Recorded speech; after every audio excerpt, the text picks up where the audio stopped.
porque me veo bien cachita.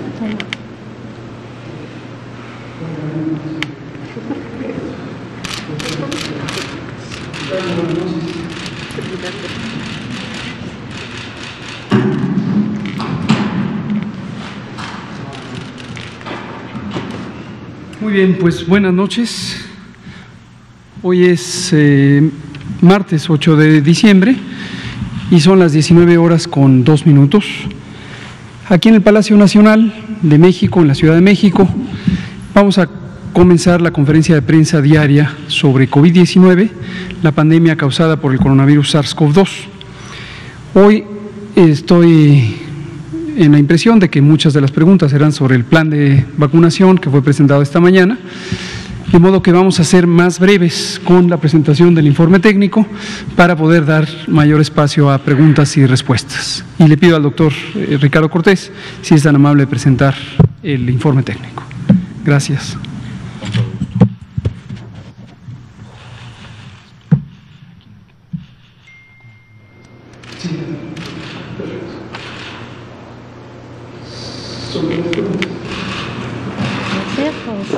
Muy bien, muchísimas gracias, doctor López-Gatell. Muy buenas tardes, tengan todas y todos aquí en Palacio Nacional, Salón Tesorería. Buenas noches ya con este horario a todas las personas que nos siguen desde sus casas. Muchas gracias. Hoy, martes 8 de diciembre, día 192 de la nueva normalidad, en donde cada entidad federativa de nuestro estado tiene una estimación del riesgo local específicamente. Esta es la gran diferencia entre la nueva normalidad y la Jornada Nacional de Sana Distancia. Esa es la diferencia. La diferencia no fue vamos todos a la calle, es vivo en Guanajuato, es diferente la situación si vivo en Aguascalientes o en la Ciudad de México o en Nuevo León. Esa es la gran diferencia. Esta es la conferencia vespertina número 279 que hemos dado durante toda la epidemia.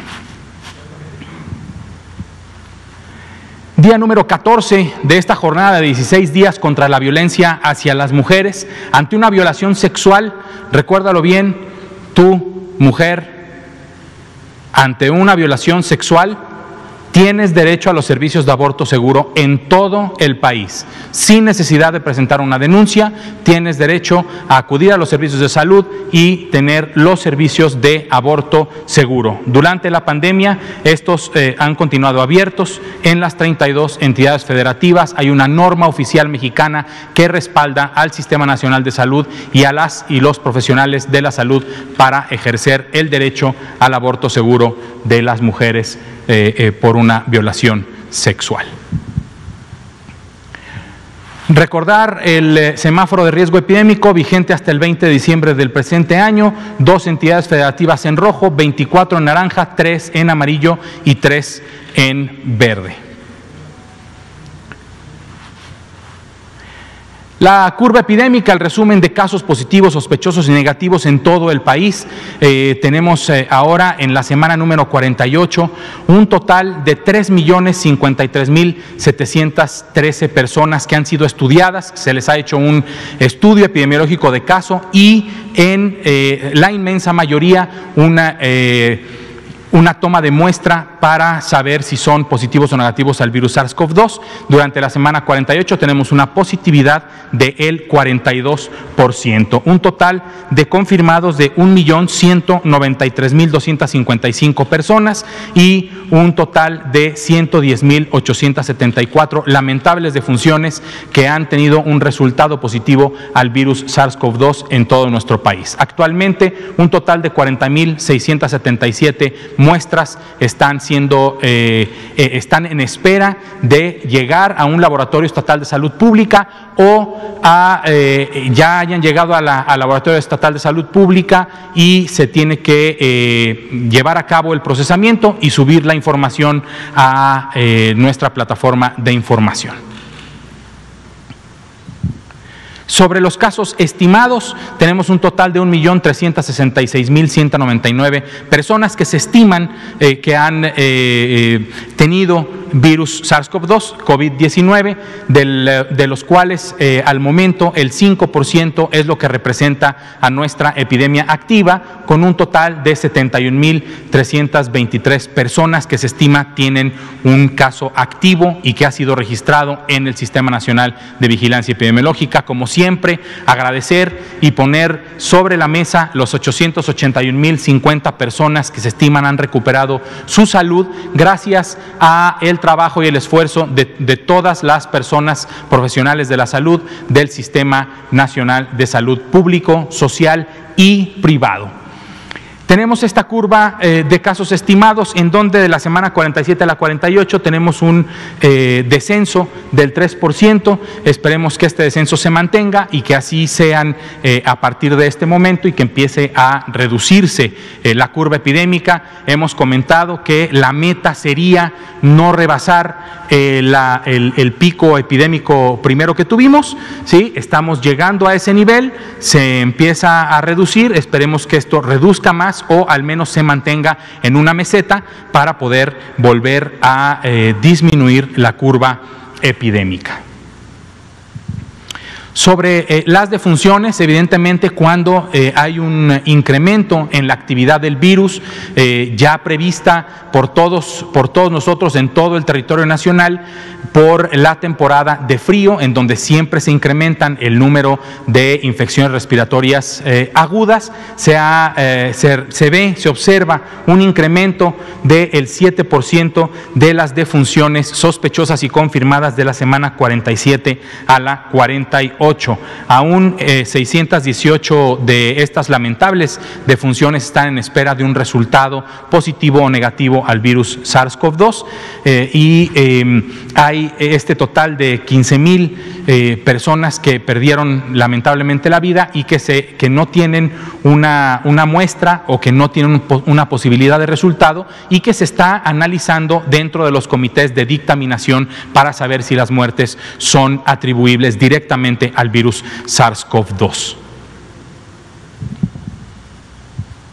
La ocupación hospitalaria incrementándose un poco día por día, vemos cómo la velocidad con la que se incrementó cuando se abrió el sistema de Red Irak no es la misma a la velocidad que estamos viendo en este momento. Esto quiere decir que también tenemos un aprendizaje, lecciones aprendidas como sociedad y que hemos reducido la velocidad con la que crece la epidemia. Actualmente una ocupación total del 39%, ocupación general de camas para infección respiratoria aguda grave que no requiere de un respirador mecánico del 40% y una ocupación de respiradores o ventiladores mecánicos de un 34% a nivel nacional.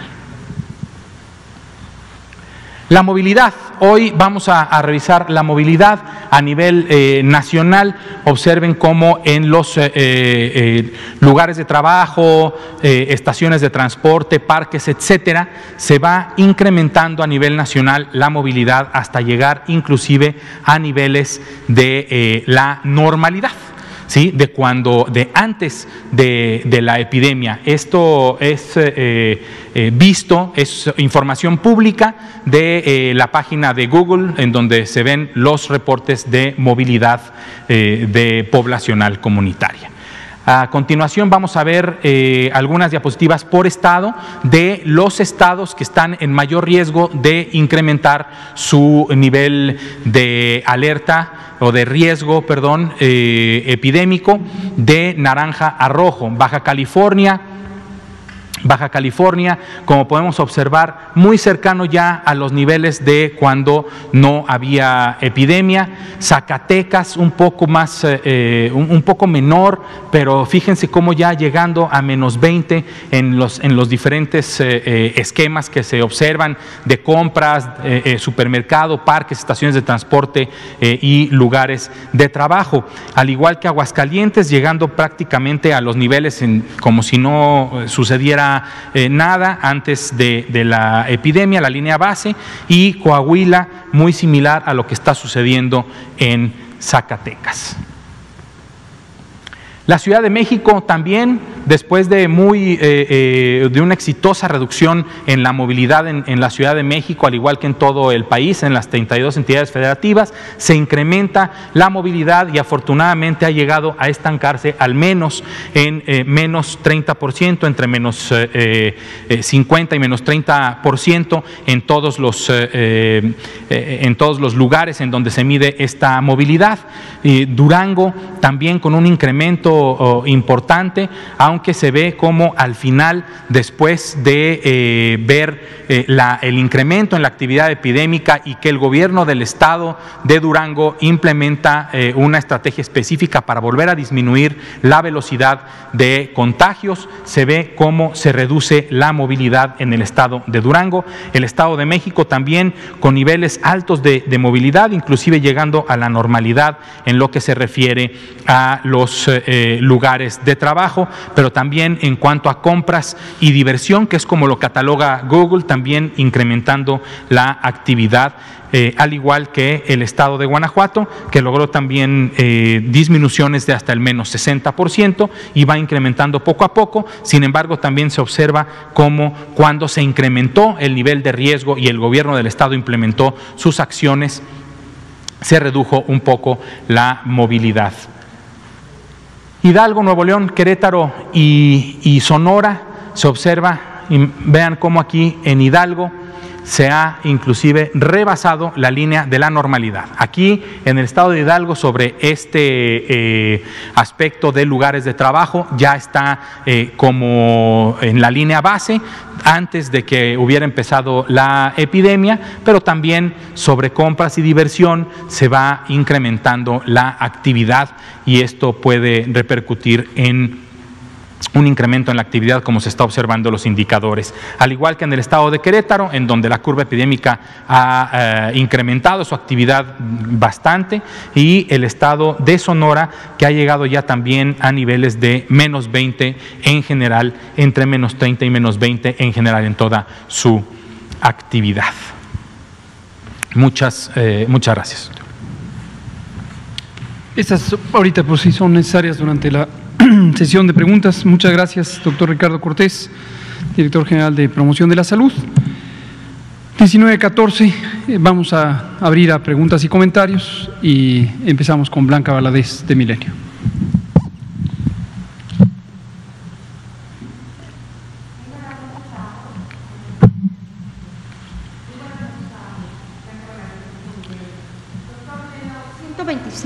Personas que se van a beneficiar en esta primera etapa, como lo anunciaron hoy. ¿Qué porcentaje del personal médico, del personal de salud se está considerando en esta primera etapa?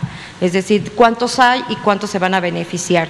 Si van a llegar a la Ciudad de México y a Coahuila, eso significa que solamente se va a vacunar a los trabajadores que están en esas áreas o áreas cercanas, o cómo va a ser en este caso la invitación a la logística para los otros estados. También de manera, me gustaría que me comentara, hay una inquietud de la sociedad. Comentaron ustedes que a lo largo de 2021 se lograría la cobertura universal, ¿no? Eso significaría que pronto estaríamos sin cubrebocas, estaríamos sin estar yendo a nuestro trabajo, sin hacer home office, estaríamos ya besándonos y abrazándonos. Si me permite esas dos preguntas y después le hago dos más, que son muy concretas. Perdón, compañeros, pues es que ahora sí que vengo con el Podemos dar dos rondas también para que haya más bueno. equidad. Si que abordamos esto, damos una rondita y regresamos. Hoy tenemos bastante tiempo. Congelación. Oaxaca y Nuevo León ya anunció pues, la compra de estos ultracongeladores. Ustedes van a comprar, saber si lo van a comprar para almacenar parte del resto de las vacunas. Y solamente, ¿qué va a pasar con si hay una cláusula en los contratos específicamente donde se señale que en caso de que la vacuna no tenga la efectividad de mínimo 60% o casi unas reacciones que no son las adecuadas a cierto sector, ya no se va a seguir aplicando la vacuna y por lo tanto posiblemente México no tenga por qué pagar? Esa es mi duda. Gracias. Hay elementos que del presente que tiene implicaciones en el futuro inmediato, y hay situaciones que son distintas diversidades de lo que puede ocurrir. De estas segundas, en general pensamos que es mejor no adelantar vísperas. Por supuesto, cuando uno tiene un plan, el plan incluye distintas realidades de lo que se podría presentar más probablemente, menos probablemente, y las consecuencias positivas y negativas de todo lo que se prevé. Pero me refiero específicamente a la idea de en qué momento se pudiera parar una vacunación porque hubiera reacciones secundarias. Pues no es la manera en que se formulan los planes, ni aquí, ni en Inglaterra, ni en Estados Unidos, ni la Organización Mundial de la Salud, etcétera. Es decir, no hay una regla fija de un desenlace funesto que uno prefiriera no llegar, precisamente porque para eso se hace la investigación clínica. La investigación clínica tiene como propósito documentar, en el caso de los productos farmacéuticos y con mayor razón de las vacunas, cuáles son las características de seguridad y eficacia. Por eso son imprescindibles, no se pueden saltar los ensayos clínicos, siempre hay que hacer ensayos clínicos. No se puede pasar de una fase de experimentación en animales directamente a un uso generalizado. No se puede pasar de ensayos in vitro, en matraces, directamente al uso humano. Por ejemplo, sobre el medicamento que ayer preguntaba Liliana Noble de Pulso Saludable, este medicamento antiviral apenas está en una fase de experimentación en animales. Sería absolutamente descabellado, inconcebible por alguien que conociera mínimamente cómo funciona la investigación clínica, que supusiera que una vez que se han hecho algunos de los experimentos preliminares de este medicamento, el molnupiravir, en animales, se pudiera pasar a solicitar una autorización sanitaria para utilizarlo. Sería completamente fuera de lugar o revelaría una profunda ignorancia de las cosas. Usé este ejemplo solo para ilustrar el principio general. No estamos ni en México ni en ningún país del mundo en una circunstancia en donde haya un temor de que se vaya a presentar cierto porcentaje de reacciones secundarias que requiriera suspender la vacunación, porque para eso se hicieron los ensayos clínicos. Ahora, vamos a abordar sus 4 preguntas. La pregunta de cómo está diseñado el operativo y a quién va a beneficiar. El operativo inicial, que esta mañana presentamos como parte de una política nacional de vacunación contra el virus SARS-CoV-2, causante de COVID-19, tiene 5 etapas. Y al final de las 5 etapas, toda la población mexicana quedará cubierta con la vacunación, con el propósito de proteger directamente a las personas vacunadas y un aspecto fundamental, proteger a las personas no vacunadas que estamos o estaremos cerca de personas vacunadas. Y esto explica en buena medida por qué en México y en otros países del mundo, y también es la recomendación de la Organización Mundial de la Salud, el eje de la priorización son las edades. Y lo vamos a ilustrar de esta manera. Pensemos en los distintos poblados, ciudades, comunidades, municipios, estados que tiene un país, México, por ejemplo. Si empezáramos a vacunar sin ese criterio de priorización, empezaríamos a introducir desbalances en la medida en que empezaríamos a vacunar territorialmente. Ya vacuné este poblado, pero este poblado todavía no está vacunado. ¿Por qué razón? Porque hay un tiempo necesario de que se desplace el personal de vacunación de aquí para allá. O se puede empezar simultáneamente, pero entonces tendría que tener muchísimo personal al mismo tiempo en todo el país, lo cual es infactible, es inviable. O podría empezar por este poblado y después me voy a este otro poblado, pero entonces el poblado descubierto es este de aquí. En cambio, con la priorización por edades, se recorre el país y se cubre primero a las personas de 80 y más, que son poquitas. Inmediatamente se cubre a las personas de 70 a 79, que son poquitas, pero son un poco más. Y enseguida a las personas de 60 a 69, que son todavía más, etcétera, etcétera. Y entonces voy cubriendo territorialmente el país en forma homogénea. Todo el país al mismo tiempo se va logrando su vacunación, aunque en términos de edad empezamos por los de mayor riesgo y luego los que tienen un riesgo menor y menor y menor y menor y menor, en términos de sus edades. También platicábamos en la mañana que las comorbilidades juegan un papel porque se convocará prioritariamente a las personas que tienen comorbilidades.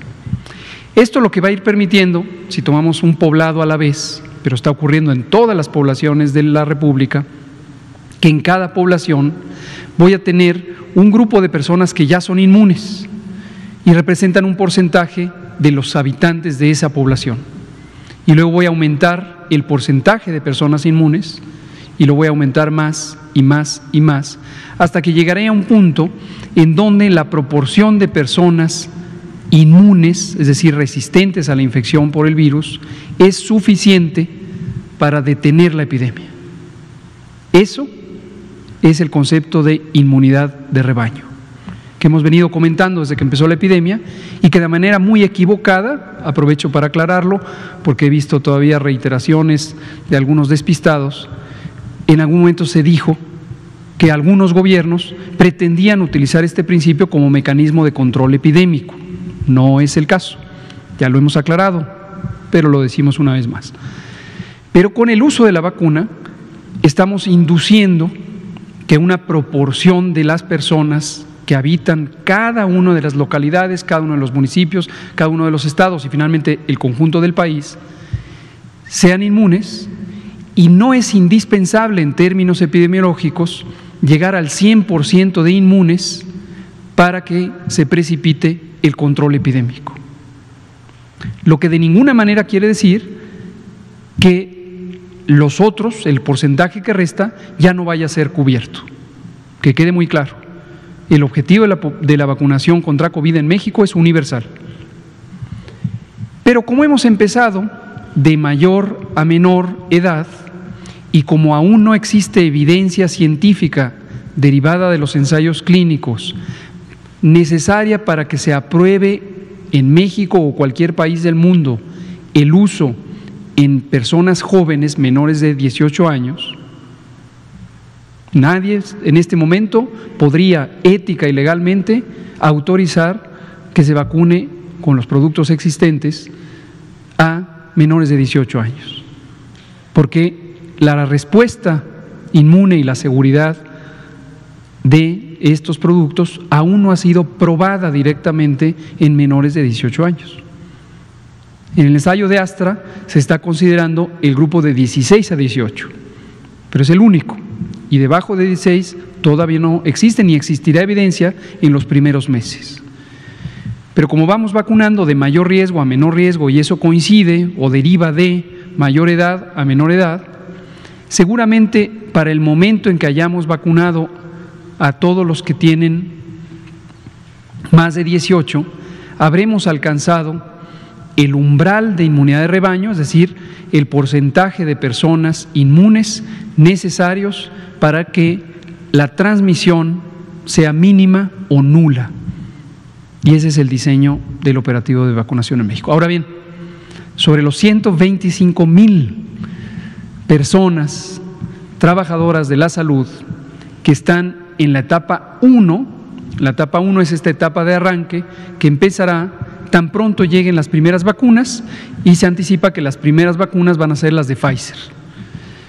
Tan pronto lleguen y pasen por el proceso de inspección y liberación de lotes, indispensable también en la seguridad sanitaria, consagrado por la ley y un precepto ético fundamental, las vacunas podrán ser utilizadas y al ser utilizadas van a beneficiar directamente a esas personas trabajadoras de la salud, que no son todas las personas trabajadoras. La inquietud que puede surgir la detectamos a lo largo del día y le agradecemos a Blanca Valadez que la verbalice, es ¿a poco solo son 125,000 trabajadores? La respuesta es no. El conjunto de personas trabajadoras de la salud en México llega casi al 1,000,000. Son 975,000, de acuerdo a distintas maneras de medirlo, casi 1,000,000. ¿Cuánto es 125,000? 12.5 a 12.8%. Entonces, ¿por qué solo vacunan a esas? La respuesta es no. Se van a vacunar a todas las personas trabajadoras de la salud y a todos los demás que no son trabajadores de la salud. Pero por algún lugar hay que empezar. Cualquier actividad se empieza por la primera cosa. Hay un proverbio chino muy conocido, un viaje de 1000 kilómetros se empieza por el primer paso. ¿Por qué haber seleccionado Ciudad de México y Coahuila? Los criterios aquí no son de riesgo epidemiológico solamente, también están incluidos. Si se fijan ustedes, en los estados del centro norte de la República es donde empezó este fenómeno de repunte o de rebrote en octubre de 2020, tal como lo habíamos predicho desde marzo del propio año. Seleccionamos Coahuila por ser el estado céntrico de ese conglomerado de estados centro-norte, también porque, a diferencia de Chihuahua, que en este momento ya está en un claro descenso, Coahuila está apenas iniciando el descenso de la actividad epidémica de este rebrote, mientras que hay otros como Zacatecas, como Durango, que todavía están en una fase de ascenso. También lo seleccionamos por factibilidad. Encontramos una excelente disposición de colaboración del gobernador gobernador Miguel Ángel Riquelme de Coahuila, lo cual nos da mucho gusto y se lo agradecemos públicamente. Su secretario de Salud, el doctor Roberto Bernal, también tenemos una excelente relación de trabajo con él y su equipo, y entonces encontramos factibilidad. Otro criterio, nos estarán ayudando en este operativo las Fuerzas Armadas, y de acuerdo a la distribución de los efectivos militares, las bases militares, los puestos de atención, etcétera, no de salud, no estamos hablando de hospitales militares, estamos hablando de diversas unidades administrativas y operativas del Ejército, encontramos también factibilidad en la logística. La Ciudad de México se seleccionó por criterios análogos, actividad epidémica, que en este momento destacamos, es muy importante, está en ascenso, es la zona más poblada del país, casi la cuarta parte de la población de México vive en la zona metropolitana, no solo la ciudad, sino la zona metropolitana. Existen diversas instalaciones militares y efectivos que pueden ayudarnos a esto, y ni se diga de la colaboración y confluencia con la doctora Claudia Sheinbaum, que trabajamos uno a uno en todos los distintos programas de respuesta al COVID. Ahora, la pregunta es muy legítima. ¿Y qué pasa si yo no vivo en Coahuila, pero vivo en Nuevo León, por ejemplo? ¿Por qué no me incluyen?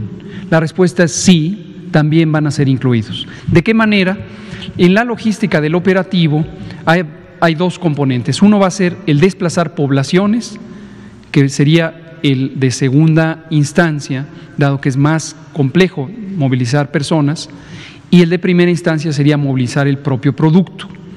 Movilizar el propio producto tiene sus límites, por lo que hemos explicado de la ultracongelación, y aunque existen estas cajas de refrigeración avanzada de Pfizer que funcionan a partir de hielo seco, no son refrigeradores que tengan una batería o cosa semejante, es una caja con un aislamiento muy eficiente, y a partir de hielo seco es que el producto se conserva en congelación avanzada. Y hay un límite de la velocidad a la que esto se necesita desplazar antes de que el producto pudiera estar en riesgo. Como no vamos a someter a riesgo a nada del producto, entonces estamos combinando los dos elementos.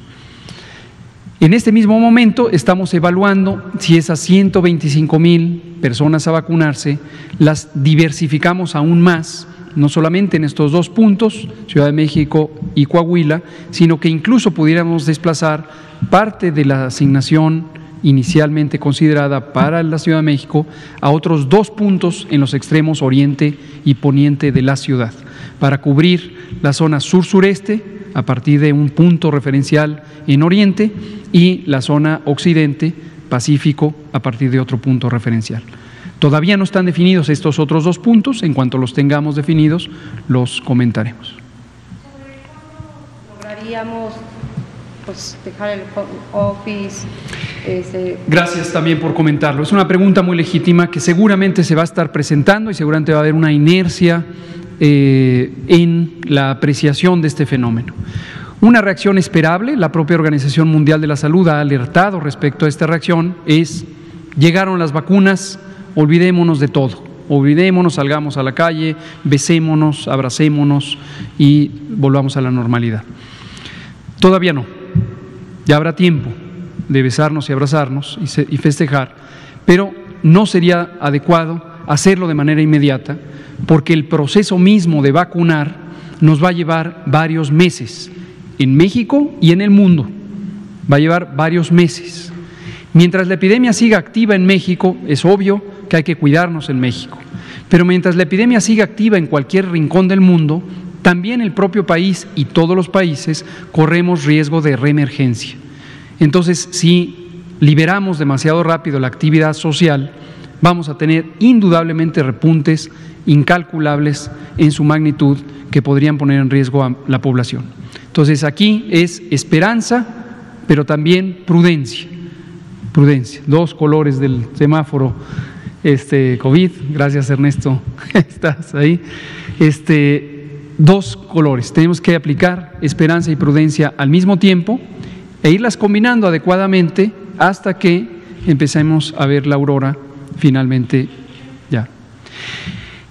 Sería aventurado predecirlo en términos de fechas. Ya sabemos lo que pasa cuando uno hace predicciones que se interpretan como promesas y luego vienen, no, nos dijeron que era una fecha y fue la otra. No lo voy a decir de esa manera. Espero que nadie, ni reporteros y reporteras, ni editores y editoras, tenga la tentación de querer poner fechas específicas.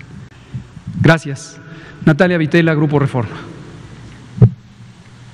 Gracias, buenas noches.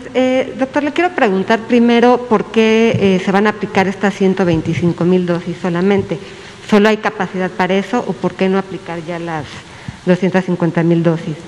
Y en esta primera etapa del personal de salud, estamos hablando bueno, comenta usted que son casi 1 millón de todos los trabajadores de salud. Los que están en la línea de batalla, los que están atendiendo COVID, ¿cuántos son? Y serían los que entiendo van a vacunar. ¿Entrarían camilleros, enfermeras, médicos? Y también lo que le quiero preguntar, ¿cuántas vacunas van a poner o van a empezar a aplicar al día? ¿Y cómo van a evitar que haya justamente conglomeraciones y que haya riesgos? Gracias. Gracias por las preguntas, Natalia Vitela, de Reforma. Efectivamente, no solo son médicas y médicos y enfermeros y enfermeras. El personal de salud de primera línea, como le llamamos, no tiene que ver con ninguna otra connotación más que la cercanía física a la condición de riesgo por exposición al COVID en los campos de trabajo, incluye a personal de apoyo, incluye a camilleros, que han sido uno de los grupos de mayor riesgo por su cercanía física, su participación. Mi agradecimiento a todos los camilleros de México por este trabajo que también es heroico, a veces no se destaca porque se piensa en el trabajo especializado del personal clínico, pero este personal de apoyo es fundamental. Imagínense que sería un sistema de salud sin camilleros. Gracias, señores camilleros. Y este personal también tiene un riesgo de exposición directa y muchos otros. Personal de laboratorios, de diagnóstico, tanto clínico como fuera del campo clínico, incluso personal auxiliar administrativo que está cerca del campo clínico. El conjunto de ese personal, como decíamos, son casi 1 millón de personas. ¿Por qué no se ponen, dice usted, es lo que le acabo de decir a Blanca, es lo que dije explícitamente en la mañana, pero con mucho gusto lo vuelvo a explicar, ¿por qué no se ponen súbitamente 126 millones de personas y amanecemos el 1 de enero con 126 millones de personas vacunadas?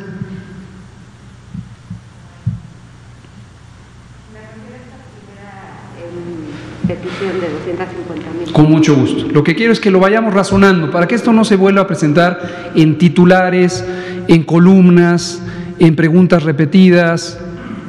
Pensemos lógicamente, lógicamente. El mundo tiene ya fabricadas 7,000, casi 8,000 millones de dosis de vacunas. No. Entonces, primer elemento de por qué no amanecemos mañana con todo el mundo vacunado, porque la vacuna se tiene que fabricar. Cuando la vacuna se fabrique, ¿puede pasar directamente de las fábricas a las unidades de salud? No, tiene que transportarse, almacenarse, pasar por un proceso de verificación sanitaria en cada uno de los países, no solo en México. Una vez que llega al aeropuerto o a los puertos marítimos, en los casos en que se transporte de esa manera, no es el caso de México, ¿ya se está poniendo en las clínicas? No, tiene que transportarse a las clínicas, etcétera, etcétera, etcétera.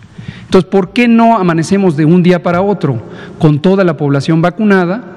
Porque las cosas llevan un proceso. Por eso uso hoy este famoso proverbio: un viaje de 1000 kilómetros empieza con el primer paso. Lo que debe quedar muy claro es que 125,000 dosis que Pfizer se ha comprometido a entregar a México en diciembre, de hecho son 250,000 dosis las que nos pueden entregar en diciembre, son el arranque. Tan tan. Por eso se llama etapa 1. Ahora, ¿por qué si tenemos 250,000 dosis no vacunamos a 250,000 personas? Ya lo explicamos también en la mañana, porque esta vacuna, la vacuna de Pfizer-BioNTech, se tiene que aplicar 2 dosis. Y esas 2 dosis tienen que estar separadas por 21 días. El día 0, primera dosis, 21 días después, segunda dosis. Si no existe la segunda dosis, se pierde sustancialmente el potencial de utilidad, de generación de inmunidad de la vacuna. Entonces, en un cálculo de riesgo, consideramos que lo más conveniente era lo que tenemos en disposición, usarlo de la manera más correcta. A partir de enero, de acuerdo al contrato y de acuerdo a las pláticas siempre muy amigables que tenemos desde la Secretaría de Salud con Pfizer, se han comprometido a irnos entregando en bloques trimestrales las distintas dotaciones.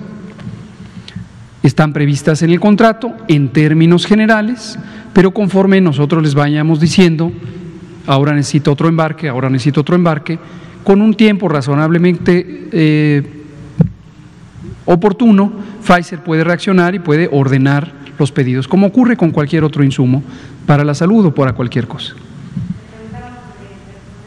¿Trabaja directamente con COVID? ¿Cuántas tiendas? El personal de este millón ¿cuántas vacunas van a aplicar al día más o menos? Sí, vamos a vacunar, insisto, a todo el personal de salud y a toda la población de México, excepto menores de 16 años, a menos que durante 2021, como seguramente ocurrirá, aparezcan ya los resultados de los ensayos clínicos, algunos ya en diseño, otros muy próximamente en inicio, que muestren el perfil de seguridad y eficacia de las distintas vacunas. No me estoy refiriendo exclusivamente en esto a Pfizer, en otros grupos poblacionales de menor edad. ¿Cuántas personas están directamente en el operativo COVID? Son aproximadamente 300,000, aproximadamente, y las distintas consideraciones tienen que ver con cómo se define la proximidad del operativo COVID. El vigilante de la puerta del hospital es personal COVID. Hay una manera de considerarlo, decir sí, claro, porque por la puerta del hospital pasan los pacientes enfermos, pudiera contagiarse, pero seguramente su exposición es menor a la médica intensivista que está 8 horas intubando pacientes con COVID, ¿no? Entonces tenemos todo un espectro de consideraciones y lo estamos evaluando unidad por unidad y para cada una de las instituciones del sector y para los 32 sistemas estatales de salud, cuál es este personal inicialmente elegible. Y aquí aprovecho para decir una cosa adicional. Por las disposiciones de seguridad sanitaria que la propia Secretaría de Salud Federal estableció, para poner en buen resguardo, en buena seguridad sanitaria al personal de salud que tiene más de 60 años o tiene comorbilidades, recordarán que se recomendó que se excluyeran del campo de trabajo. Hemos estado operando durante todo el año, todo lo que llevamos de la epidemia, sin 40, número promedio, % del personal. 40% del personal de salud, de todas las instituciones, 40% en promedio, está en sus casas, no está trabajando. Desde que empezó la Jornada Nacional de Sana Distancia y se estableció el acuerdo en Diario Oficial el 30 de marzo. Entonces tenemos un déficit de personal. Esto se suma al déficit histórico de 240,000 personas que nos dejaron las administraciones previas. Y aún así se ha podido responder, y siempre es oportuno volver a agradecer, y lo haremos siempre, a todo el personal, tanto clínico como no clínico, que ha estado al frente de esto presente.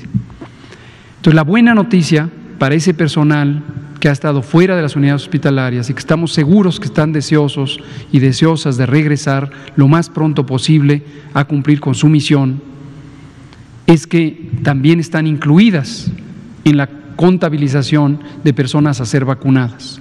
Aunque no hayan estado expuestas al COVID en el campo de trabajo durante este año, también son personal de salud, también van a estar expuestos a COVID en algún momento. Entonces, también serán consideradas para ser vacunadas, y al momento de estar protegidas, esto ya es buena noticia para todas y todos, podrán incorporarse al campo de trabajo. Incluye al personal de salud privado, y efectivamente a través del Consejo de Salubridad General estamos estableciendo los contactos para que también las personas que trabajan en hospitales privados identifiquen sus listas de priorización de acuerdo con el riesgo de exposición COVID, y entonces se incluyan en todas las fases de los operativos, incluida la fase de arranque, la etapa 1, también los hospitales privados, una proporción que desde luego es menor con respecto a los hospitales públicos, porque hay mayor representación de los hospitales públicos en el Sistema Nacional de Salud. ¿Al día van a aplicar más? Hay distintos cálculos, depende mucho de las condiciones operativas, de cuántas personas habrá en cada zona territorial, pero para darles un número grueso, esto requiere de 6,000 a 8,000 dosis de vacunas aplicadas por día. Es un promedio que les estoy dando. Esto ha sido cuidadosamente analizado, de hecho, con distintos escenarios de conteo minutado de lo que lleva el operativo. En la mañana presenté un diagrama para fines de comunicación sumamente simple. Para uso interno tenemos mucho mayor detalle de cuál es la ruta crítica que sigue una persona candidata a ser vacunada desde la puerta de entrada a la puerta de salida. Y aquí, con la ayuda de la sección 4 de nuestras Fuerzas Armadas, es la sección dedicada a la logística, hemos podido hacer un diseño logístico muy preciso que incluye cuántas dosis de vacuna tendrán que ser administradas por día para cumplir esta meta, en promedio de 6,000 a 8,000 dosis de vacuna, lo cual no es excepcional. Hoy estuve viendo algunos comentarios en redes sociales que algunas personas ya empezaban a ver el lado oscuro de la luna y ver la parte negativa. El volumen de operaciones es relativamente convencional en términos de las operaciones que suele hacer el Sistema Nacional de Salud y el programa de vacunación. Gracias, Natalia Vitela. Vámonos a pasar por aquí con Liliana. No, usted casi hace mucho que no le damos la palabra. Adelante. Ni modo, Liliana. Buenas tardes, Oscar Sosa, de Digital. ¿Van a aprovechar la experiencia de la vacuna H1N1 que se aplicó hace unos años para el plan introductorio de la vacuna que tiene en este momento? Gracias por la pregunta. Sí y no, por muchas razones. La experiencia acumulada del Sistema Nacional de Salud es útil siempre. A veces está bien documentada, a veces no está bien documentada. La experiencia de 2009, cuando tuvimos la pandemia de influenza H1N1, en donde enfrentamos situaciones relativamente similares, era una pandemia, algunas cosas son aplicables, pero en ese momento no enfrentamos un reto logístico tan importante en materia de vacunación. También fue para México un reto lograr tener las vacunas, pero se utilizaron por el sistema convencional de vacunación. Sí, muchas gracias. Ahora sí, Liliana Noble, y nos regresamos aquí con Héctor García y Arturo Contreras. Gracias, buenas noches. Liliana Noble, de Pulso Saludable. Doctor Gatell, entiendo que a lo mejor van a existir como lugares masivos de vacunación. ¿Por qué no utilizar los elementos que se tienen dispuestos en todas las clínicas y hospitales públicos y privados del país? Esa sería una primera pregunta. Y aprovechando que está atrás de mí Ernesto y aquí el doctor Ricardo Cortés, quisiera saber si Susana Distancia y el Escuadrón de la Salud van a tener alguna campaña representativa para motivar o incentivar la vacunación en el país. Gracias. Muchas gracias. Voy a censurar que respondan a esa pregunta porque estamos preparando una sorpresa muy agradable. Y anticipo que con el trabajo de liderazgo de Ricardo y la colaboración de Ernesto Tejeda Yomans y el equipo de promoción de la salud, efectivamente, parte del programa de comunicación pública que comentamos esta mañana incluye un segmento muy específico de promoción de la salud y los personajes de la saga de Susana Distancia y el Escuadrón de la Salud tienen nuevos elementos, pero no quisiera que lo anticipáramos hasta que podamos mostrarlo físicamente. Sobre la primera pregunta, también para que quede claro en términos generales, Política Nacional de Vacunación contra el virus SARS-CoV-2 para prevenir COVID-19 es un programa integral que incluye la meta general de vacunar a la población mexicana en su conjunto. La etapa 1 es tan solo el conjunto reducido de 125,000 personas que serán vacunadas tan pronto lleguen las primeras 250,000 vacunas y de ahí arranca todo el proceso. En algún punto arrancaremos con la participación de las Fuerzas Armadas, tanto el SEDENA, Secretaría de Defensa Nacional, como la Secretaría de Marina, para la etapa 1. Y después estableceremos un puente, es decir, empezará a ocurrir operativamente un puente en donde vamos a expandirnos hacia fuera de las unidades militares, en las unidades del Sistema Nacional de Salud. Pero no solo eso, como la meta es muy ambiciosa y es para una vacunación acelerada, estamos haciendo acuerdos de colaboración con distintas entidades públicas, privadas y sociales. Más allá de salud,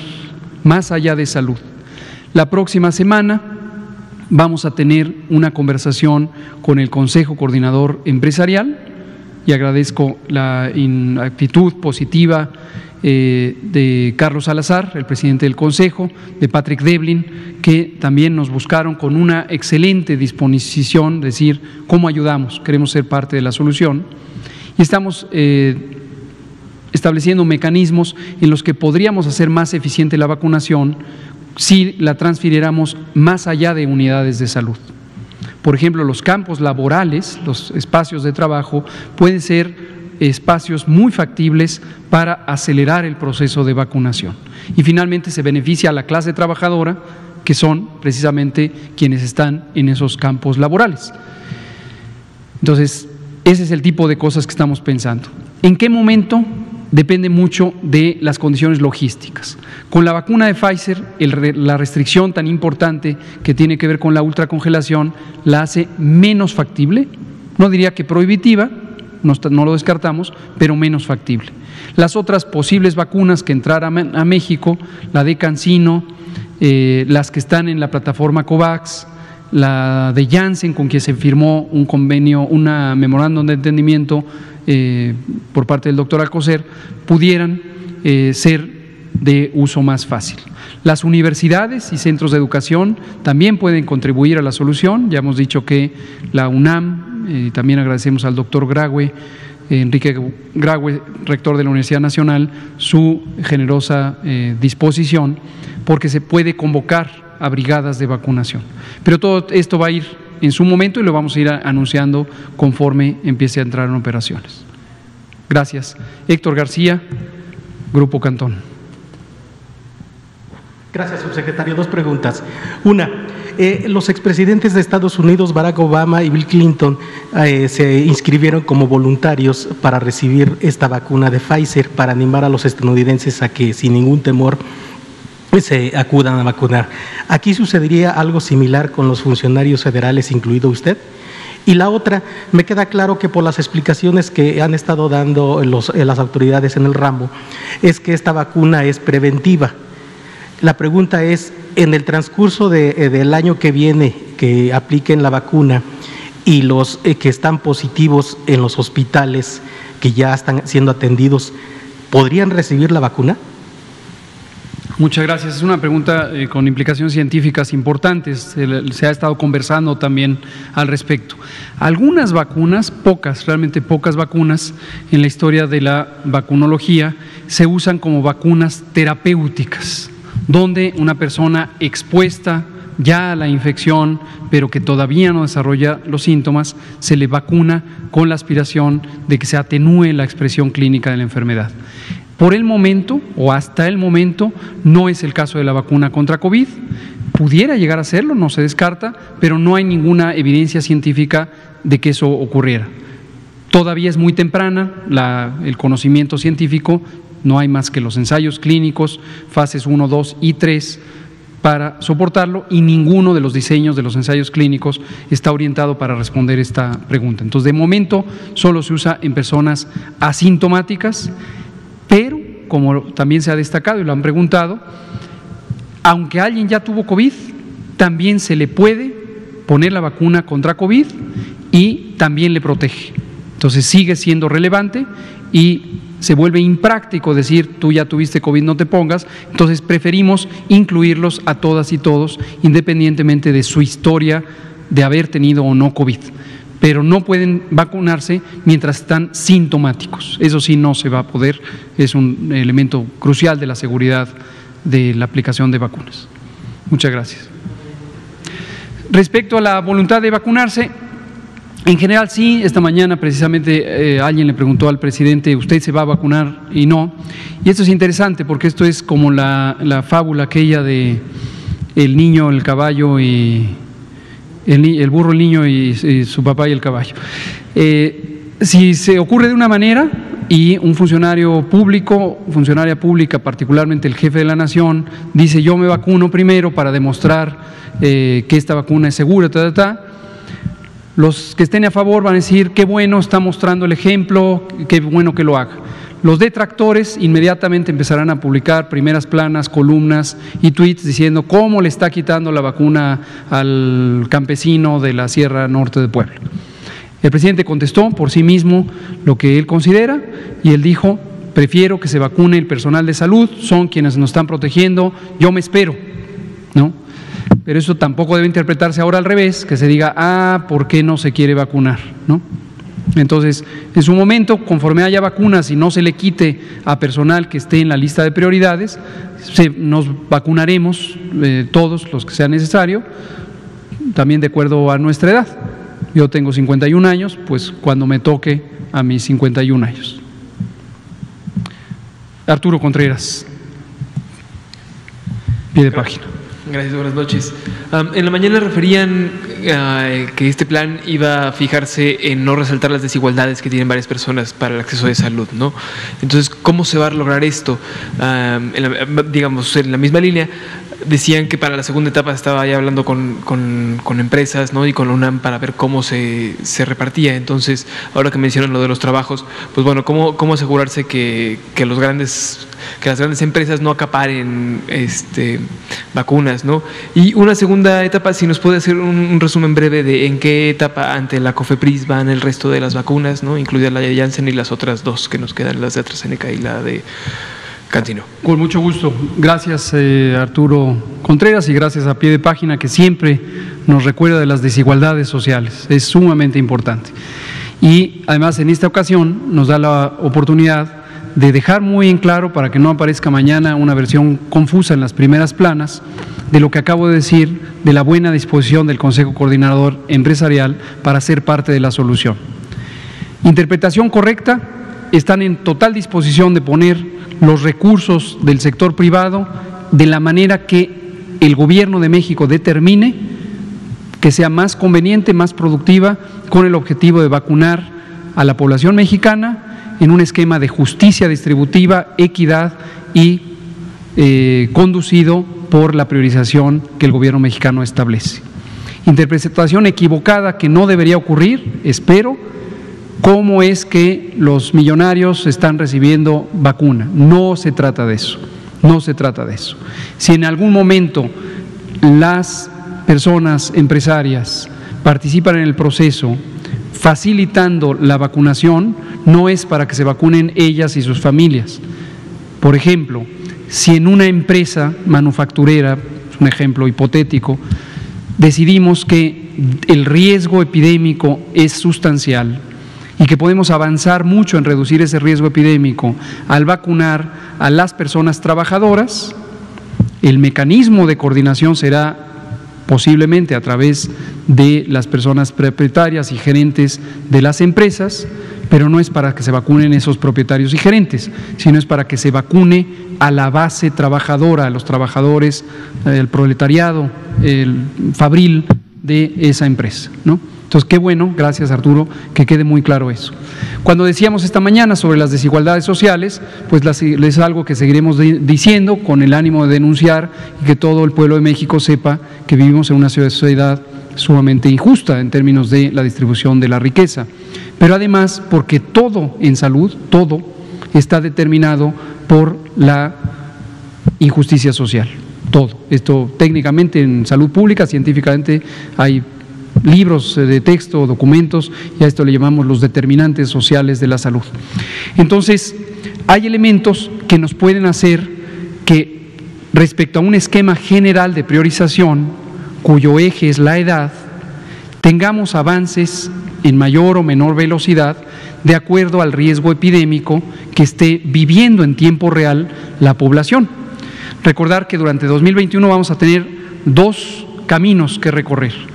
El control mismo de la epidemia, por sí mismo y con los recursos existentes, sana distancia, lavado de manos, cubrebocas, distanciamiento social, reconversiones hospitalarias, y aparte vacunar. Y en un momento dado se van a intersectar, porque vamos a tener seguramente algunos brotes locales, algunos posibles rebrotes, y entonces puede ser que el desplazamiento territorial de la vacuna priorice también esas zonas con una visión de limitar la dispersión geográfica de la vacuna. Perdón, no de la vacuna, de la enfermedad. Conforme eso pudiera ocurrir, lo iremos comentando. Todo va a ser absolutamente transparente. Recuerden que la línea de comunicación o el componente de comunicación del propio operativo, de la propia política de vacunación contra el virus SARS-CoV-2 para prevenir COVID-19, incluye 4 componentes fundamentales. El primero es para sensibilizar a la población respecto a la importancia de la vacunación en el control de la epidemia y la prevención individual y poblacional, colectiva. El segundo es el informar o brindar elementos de información que permitan entender más claramente las implicaciones personales, familiares, comunitarias, sociales del uso de la vacuna. El tercer elemento es convocar a la acción. Yo me vacuno, yo invito a vacunar, por lo tanto me protejo y nos protegemos todas y todos. Y el cuarto es mantener un canal abierto de comunicación con la sociedad respecto al avance del propio operativo y las consecuencias positivas, o si las hubiera negativas, del propio proceso de vacunación. Pero todo va a ser absolutamente transparente. Dicho sea de paso, cuando hacemos esta enumeración, no es ni un orden de prioridades, ni es un orden temporal. Los 4 componentes son igualmente importantes e irán ocurriendo de acuerdo a un diseño de comunicación apropiado para que todas y todos estemos informados. Muchas gracias. Me quedan 32 segundos para responderlo, pero efectivamente esta mañana estuve en COFEPRIS, el jueves vuelvo a ir a COFEPRIS, recuerden que voy periódicamente a COFEPRIS, ahora estoy conduciendo el gabinete de trabajo COFEPRIS. Por cierto, mi aprecio a las comisionadas de autorización sanitaria, de operación sanitaria y de control analítico y ampliación de cobertura, CAYAC, están haciendo un trabajo fabuloso, excelente, están perfectamente coordinadas, están trabajando armónicamente. También la persona que está encargada del Centro de Información y Servicios Integrales, o Centro Integral de Servicios, y precisamente estamos siguiendo la ruta crítica. En general vamos muy bien, se están atendiendo los aspectos que tienen que ver con la ruta crítica rumbo a la autorización sanitaria, ahorita en particular de la vacuna de Pfizer. Como ya hemos dicho, el próximo 10 de diciembre, pasado mañana, la FDA de Estados Unidos tendrá una sesión pública de su comité asesor de autorización sanitaria, el análogo de nuestro comité de moléculas nuevas, La sesión será pública.